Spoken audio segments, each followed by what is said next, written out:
Donc, donc vous voyez les Français, ils sont passés par votre commune, hein, c'est ça? Ouais. C'est la route qui va vers Kibouye. D'accord. Ils passent par Karingera. C'est à peu près vers quelle date, à peu près, vous vous en souvenez ou pas? Bon, c'est aux environs du 22-23 juin. Ouais. Alors ils sont tout seuls ou est-ce qu'il y a des interamoués avec eux ou est-ce que... Non, je vous ai dit que quand ils sont partis pour aller voir Bicicero, ils sont partis seuls. Mais arrivé tout près de Bicicero, il y avait un centre dont je ne me souviens pas le nom. C'est là où ils ont retrouvé ce Jean-Baptiste, un intellectuel qui pouvait discuter avec eux, qui pouvait leur donner des informations. C'est à lui qu'ils se sont adressés. Et c'est bien lui, il m'a dit que c'est bien lui qui les a accompagnés juste là où étaient ces réfugiés. Oui, non, mais je vous confirme, c'est très connu. D'ailleurs, moi, je l'ai croisé il y a les eaux à Kibouye. Alors, mais alors, donc, est-ce que vous voyez les miliciens et de Youssoufou Mouniakazi, à un moment donné, partir vers Kibouye?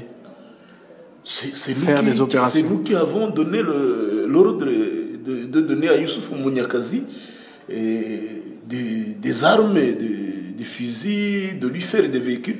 Nous avons fait une réunion le 25 avril.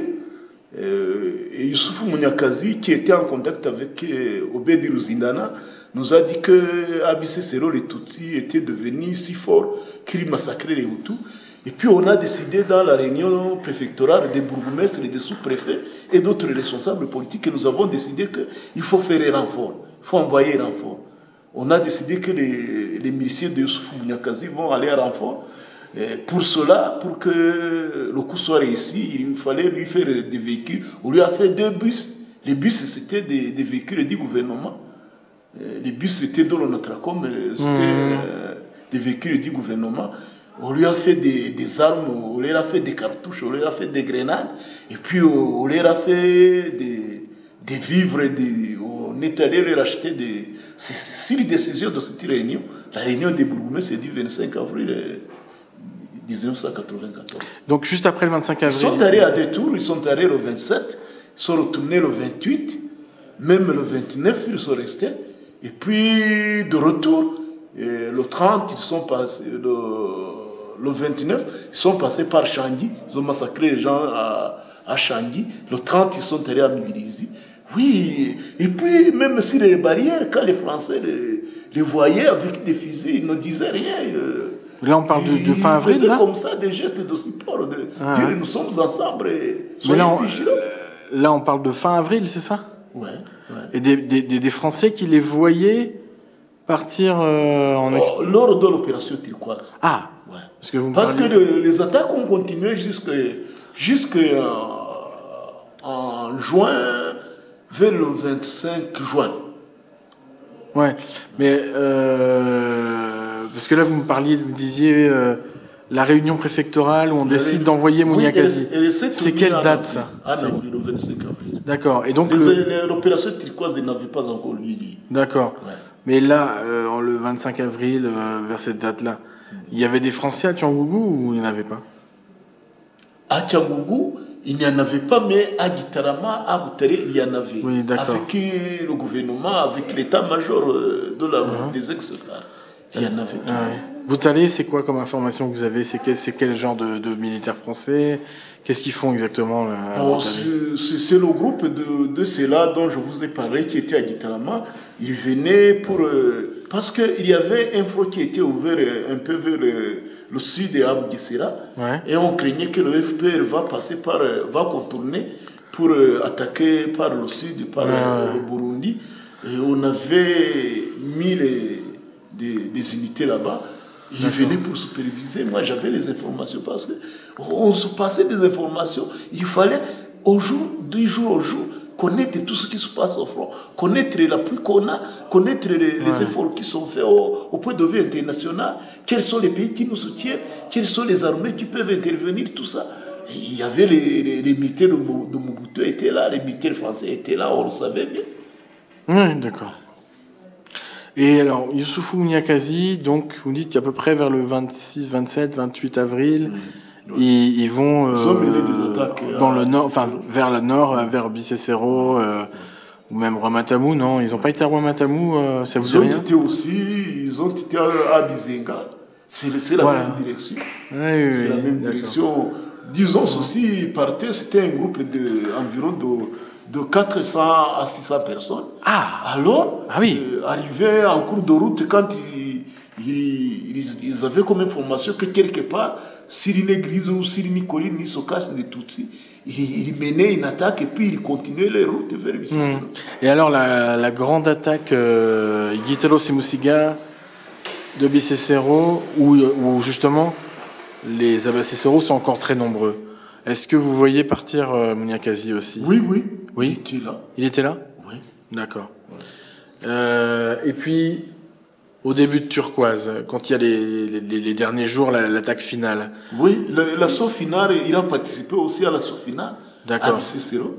Et alors, il part de Bougalama, c'est ça? Il partait sous les ordres de l'autorité préfectorale. D'accord. Le préfet Mamoudou Wagambiki. On lui faisait des armes, on lui faisait des véhicules. Non, écoutez, Mouniakazi, c'était un homme d'affaires, un cultivateur comme ça. Ouais. Mais il ne pouvait pas avoir les moyens de faire le transport de 600 personnes. Bien sûr.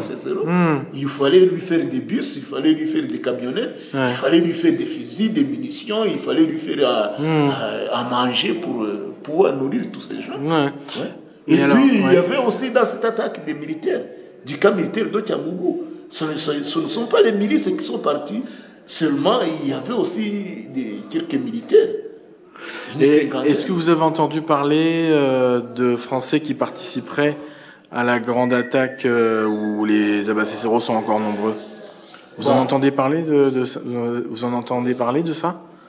Et ils ne sont pas allés directement, mais ce que m'a dit M. Touagira Yezou, c'est que lorsque l'attaque a eu lieu, ils étaient aux alentours, comme quoi ils ont donné des directives, parce que c'est une attaque qui a été menée par des militaires venus de Gisenyi, envoyés par Anatole Sengiumva, l'officier Anatole Sengiumva, des militaires qui sont venus de Gitarama, des militaires qui sont venus de Tiangougou, des milices qui sont venus de Gitarama, de gauche à droite.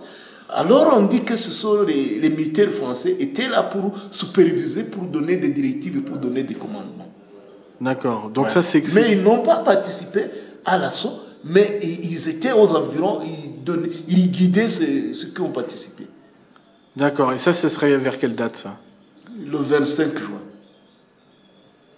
Ah, vous parlez de. Oui, ça vous parlez de l'attaque finale, c'est ça? Oui. L'assaut final, la dernière, celle qui a massacré les derniers. Les 6000 restants. Les derniers restants. Voilà.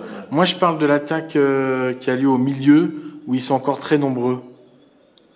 Bon, quand ils étaient encore très nombreux, moi... Ils ont fait un coup, enfin, ils ont fait justement envoyer Mouniakazi et compagnie, non? J'imagine qu'au mois de mai, là, quand il y avait des problèmes, et justement on disait que c'était même les Tutsis qui massacraient les Hutus, parce qu'ils étaient encore très forts, les Abacécéros. Oui. Ils ont fait quelque chose pour casser la résistance. Le gouvernement a dit se réunir, écoutez, le gouvernement a dit se réunir. Ils ont décidé de faire quelque chose d'assez spécial à Bicécero. Ils ont demandé, le ministre de la Défense a décidé qu'on puisse envoyer des militaires. Si les militaires de l'armée rwandaise coopéraient avec les militaires français, ils ne pouvaient pas mener une telle attaque sans avoir aussi des conseils de leurs collaborateurs. C'est ce que je puisse dire. Et puis le comportement lors de l'opération Turquoise, le comportement que moi j'ai vu des militaires français, les mots qu'on a échangés, leurs attitudes sur les barrières, là où ils retrouvaient des Tutsis enchaînés, en train d'être fusillés, passer comme ça et soutenir les milices qui tuaient. Tout ce que j'ai vu me montre bien qu'ils ne pouvaient même pas se passer de ne pas participer à une telle attaque.